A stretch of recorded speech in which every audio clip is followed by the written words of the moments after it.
tal? Buenos días, un gusto saludarlos por este medio. Agradezco al maestro Ávila la invitación que me realizó para departir con ustedes por este medio el día de hoy. Entremos en tema. Vamos a hablar de dos medios de prueba establecidos en el Código de Procedimientos Civiles, precisamente consistentes el primero de ellos en la inspección judicial o reconocimiento y el segundo de ellos en la prueba testimonial. Ahora bien, entremos en materia respecto al primero, el reconocimiento o inspección judicial. Este medio de convicción debe o puede desahogarse de oficio o a petición de parte. Esto significa que cuando esa petición de parte es porque tanto parte actora como parte demandada ofrecen el medio de prueba del que estamos hablando en sus escritos inicial de demanda, el de contestación y los relativos a la reconvención. Sin embargo, cuando el juez o jueza se percata de la necesidad del desahogo de este medio de prueba, con aquellas facultades que tiene precisamente para allegarse de medios de convicción, pues ordena de oficio que se lleve a cabo el mismo. Ahora, este medio de convicción puede desahogarse en relación a lugares, bienes muebles, bienes inmuebles e incluso personas. Cuando hablamos de lugares, bienes muebles e inmuebles, es clarísimo que es para percatarnos de algunas circunstancias físicas, de los, en su caso, los objetos, en su caso, los contextos geográficos, en su caso, las características de un bien inmueble. Cuando nos referimos a personas, pues es similar. ¿A qué nos referimos? Que es para que el juez o jueza tenga a bien observar, reconocer, inspeccionar a una persona en cuanto a ciertas características que pueden ser físicas, en el sentido de alguna, pongámoslo como ejemplo, alguna discapacidad, o bien que puedan ser físicas en el sentido de percatarse, por ejemplo, de la existencia de alguna lesión, que obviamente cuando hablamos en materia civil y que ahorita a manera de ejemplo podemos señalar, salvo lo que el maestro Ávila abunde con ustedes, pues las cuestiones relativas a la responsabilidad civil objetiva, que es aquí donde podría caber el medio de prueba en relación al reconocimiento o inspección judicial de personas. Esto de manera de ejemplo, obviamente. Este medio de convicción tiene ciertas reglas para su ofrecimiento y para su desahogo. Las primeras es que obviamente debe de ofrecerse en los escritos en los que hemos hecho alusión y en los que se debe indicar con total precisión sobre qué puntos debe versar, es decir, qué es lo que va a ir a hacer el juez o la jueza, qué es lo que va a ver, ¿sí? ¿Qué es lo que va a asentar? ¿Qué es lo que va a buscar? Y en este sentido, obviamente, la relación que esto tenga con el objeto del debate, es decir, con la materia de la litis.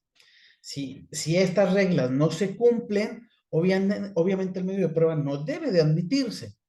Pero bueno, una vez admitido el mismo, claro está que el juzgado, dígase el juez o la jueza, deberá de fijar una fecha determinada antes de la audiencia de juicio, es decir, va a establecer un día y una hora para que se lleve a cabo este medio de prueba, al cual van a acudir las partes, sus representantes o abogados, y obviamente ahí pueden hacer las observaciones correspondientes a lo que estimen necesarias.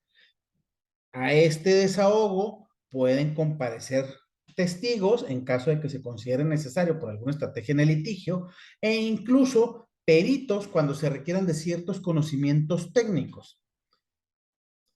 Ojo, y muy importante, si usted ofrece este medio de convicción y su parte contraria no permite el desahogo, es decir, se opone al mismo, pues hay que tener en cuenta lo establecido en el artículo 275 de nuestro Código de Procedimientos Civiles del Estado, que establece que cuando existe esta oposición al desahogo de la inspección, se tendrán por ciertos los puntos sobre los cuales se pretende desahogar o los hechos sobre los cuales hay relación con el debate. En sí de la diligencia, lo que se hace es levantar un acta completamente detallada, ¿sí? En la que precisamente se va a establecer todo lo que suceda, de todo lo que se dé fe, completamente, en el que, bueno, si hay observaciones, si hay declaraciones de los testigos, de los peritos o algún otro punto, ahí es donde se debe de asentar, ¿sí? Y en su caso, obviamente, se deben de levantar, si es así como se ofreció, por ejemplo, los planos o las fotografías correspondientes del hogar u objeto que se hayan inspeccionado. En sí, es un medio de prueba en el que el juez acude, digámoslo de esta forma, a la realidad, a lo que está allá afuera, a lo que no puede llevarse en este punto al juzgado, ¿sí? Ahora bien, esto sería básicamente nuestra inspección judicial. Para ello, entonces, pasamos a lo que es la prueba testimonial. Y aquí, obviamente, pues me gustaría empezar y empiezo estableciendo el concepto de testimonial o de este medio de prueba para Lippmann. Testimonio es la narración que una persona hace de hechos que conoce para precisamente darlos a conocer a otras personas. La función de este medio de prueba es representar un hecho que sucedió en el pasado, es decir, platicarlo, representarlo a través de ese diálogo y traerlo al presente, a la mente de quien escucha, a la mente de quien está presente cuando el testigo declara, valga la redundancia. En este sentido, la codificación procesal civil establece las reglas correspondientes en los artículos 324 a 334. Y en este punto, obviamente, pues tendremos que entender que todas las personas que tengan conocimiento de los hechos en materia de la litis se encuentran obligadas a declarar, pero las partes, es decir, actor y demandado, únicamente podrán ofrecer hasta 3 testigos por hecho controvertido. Recordemos que este medio de prueba debe de admitirse o debe pronunciarse el juez respecto a su admisión en la audiencia preliminar.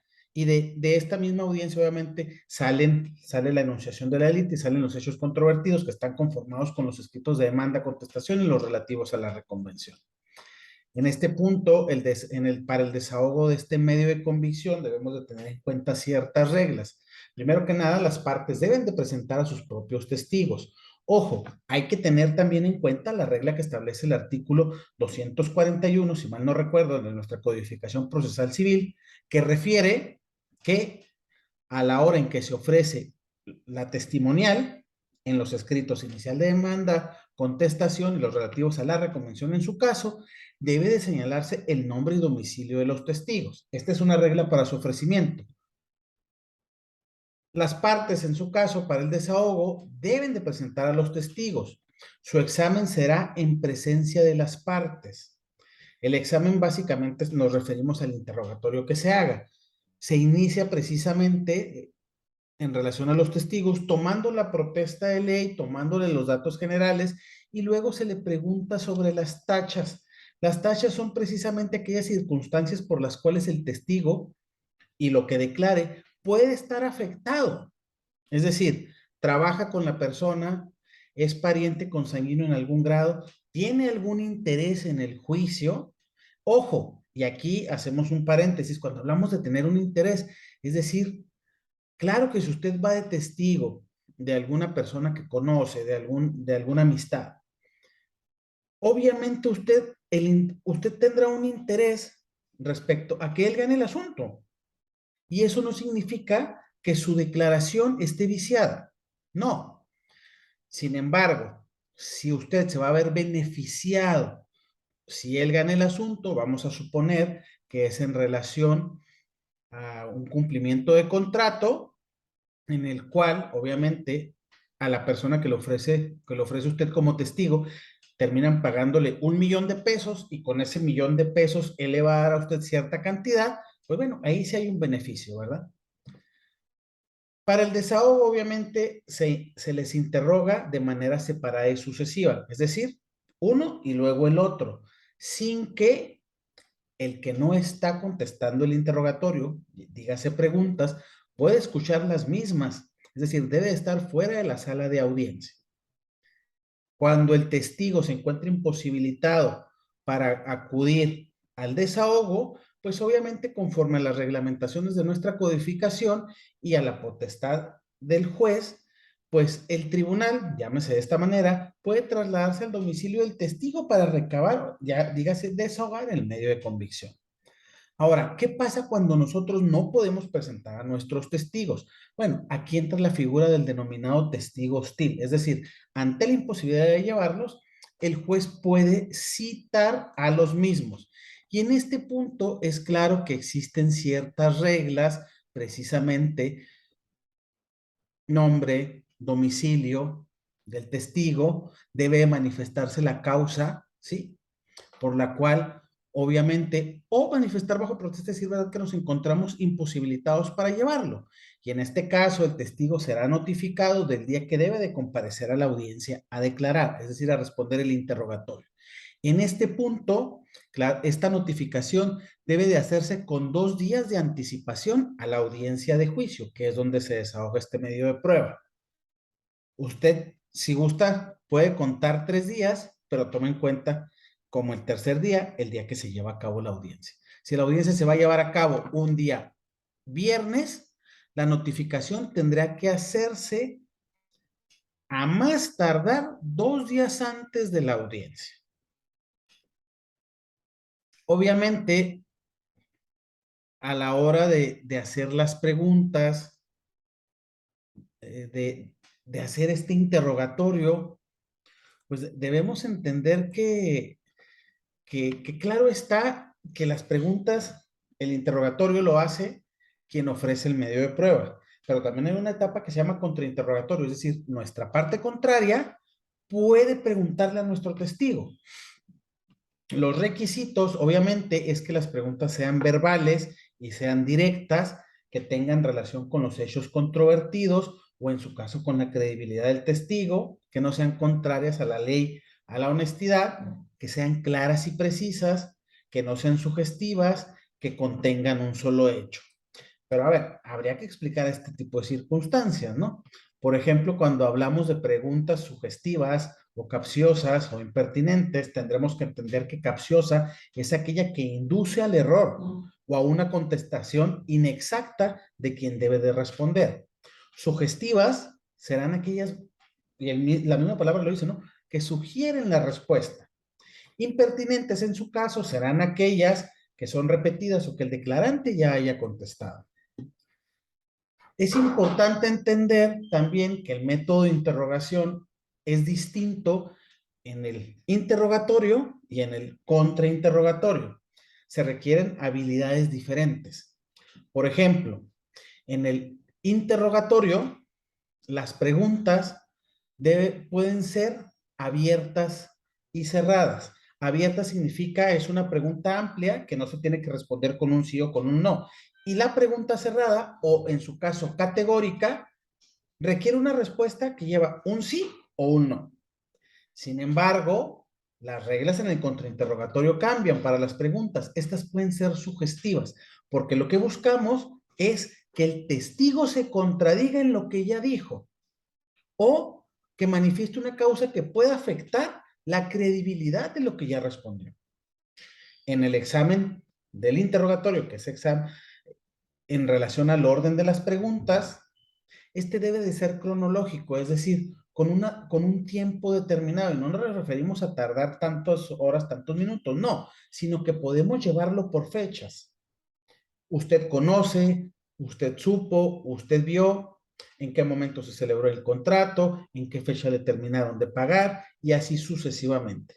En cambio, en el contraexamen, el contrainterrogatorio es temático. Es decir, podemos hablar primero de en qué momento se celebró el contrato, por poner un ejemplo, y luego preguntarle de nueva cuenta al testigo, usted nos dijo que conocía a la parte actora porque es su compadre, ¿verdad?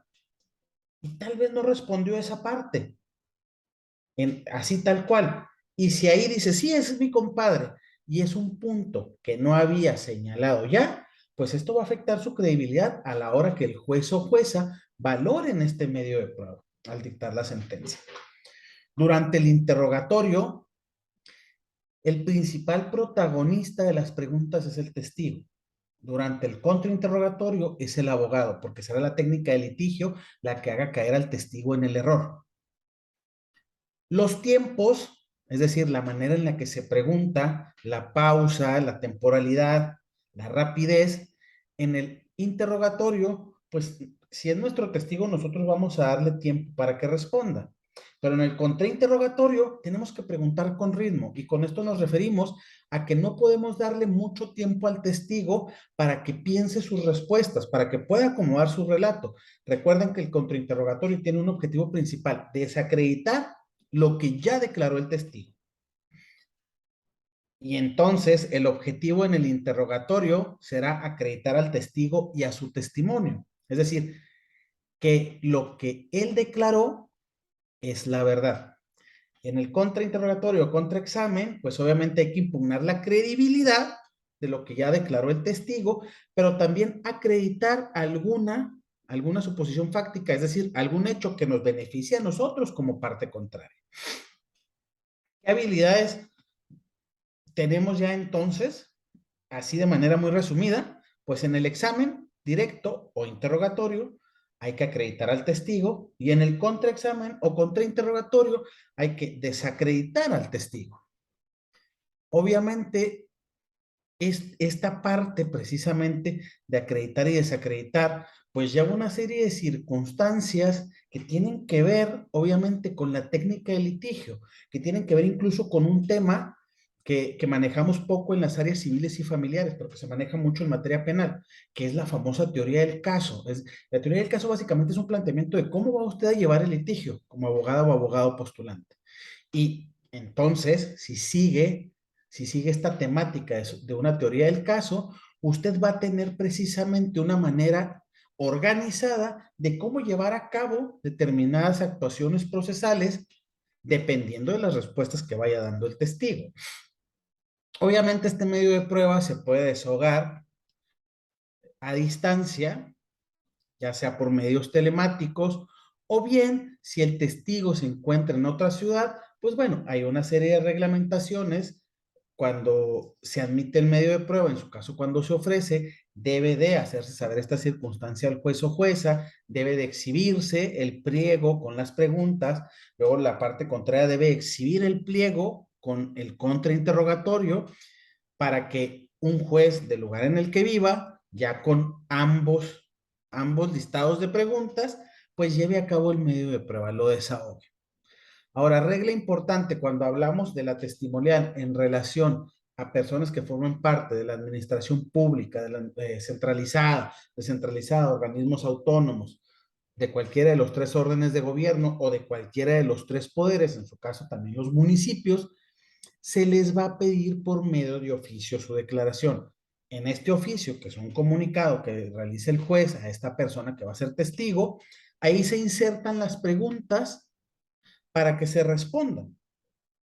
Como obviamente, pues ese papelito firmado por el juez, se hace saber las preguntas, ahí está el listado, el oficio se responde, es decir, el testigo que recae en estos supuestos del artículo 329 hace un escrito en el que plasma las respuestas y sucede lo mismo con el famoso contrainterrogatorio.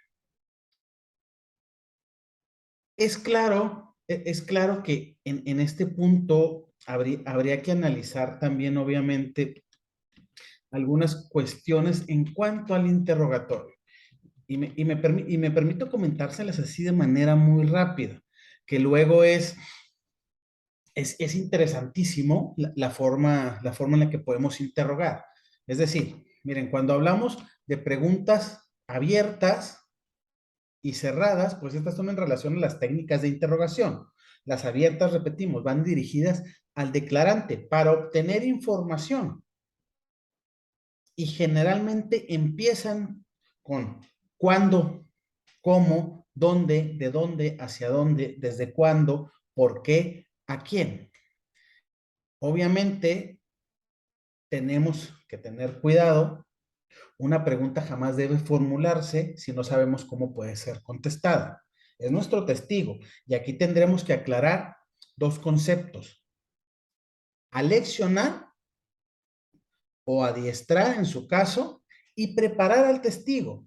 Preparar al testigo significa tener un ejercicio en el que le expliquemos de qué forma pueden ser las preguntas, sobre qué temas incluso pueden tratar, hablarle de que precisamente él debe de responder con la verdad, que si necesita tiempo para pensar un poco la respuesta, se lo haga saber al juez, o que si tiene cualquier duda puede dirigirse al juez, pero aquí no le damos las respuestas. Porque darle las respuestas para que él responda exactamente lo que nosotros queremos, eso es aleccionarlo. Y eso no debe de hacerse. En estos temas, obviamente, hay que entender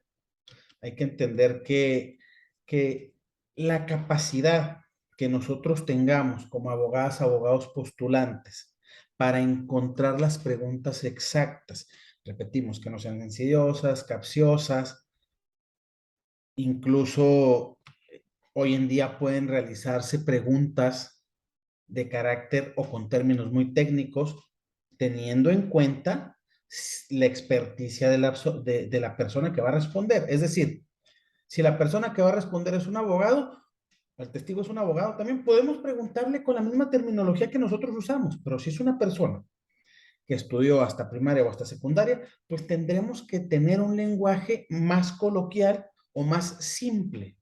Recuerden, aquí lo importante es acreditar a nuestro testigo, acreditar los hechos que nosotros plasmamos en nuestro escrito inicial de demanda a través de las declaraciones. Pero si somos la parte contraria, obviamente lo que nos interesa es desacreditarlo. Es decir, que lo que él menciona no lo tome en cuenta la jueza o juez, es decir, no le otorgue un valor. Y bueno, hay muchas circunstancias que se dan en el desahogo de estos medios de convicción. Recuerden que el juez o la jueza tienen facultades para interrogar a los testigos.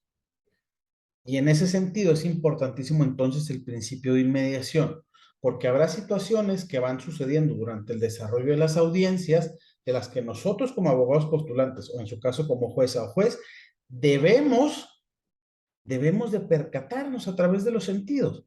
Y si no nos percatamos, también para eso está el abogado que puede ir junto con nosotros en apoyo, incluso nuestro propio representado o representada. Y en el caso de la autoridad jurisdiccional, para eso tiene a los secretarios y a los escribientes que se encuentran en la audiencia. Pero bueno, los testigos, la inspección judicial, son medios de convicción en los que, como lo hemos mencionado, se hace latente desde antaño, ya no solo en el procedimiento por audiencias que tenemos vigente, sino que en este se hacía por antaño presente la inmediación, es decir, la percepción del órgano jurisdiccional del medio de prueba, de su contenido, de lo que sucede, de lo que declaran, de lo que se inspecciona. Les agradezco completamente la escucha de este video. Nos encontramos a la orden. Maestro Ávila, como siempre, un gusto participar con usted. Que tengan un excelente día en lo que resta.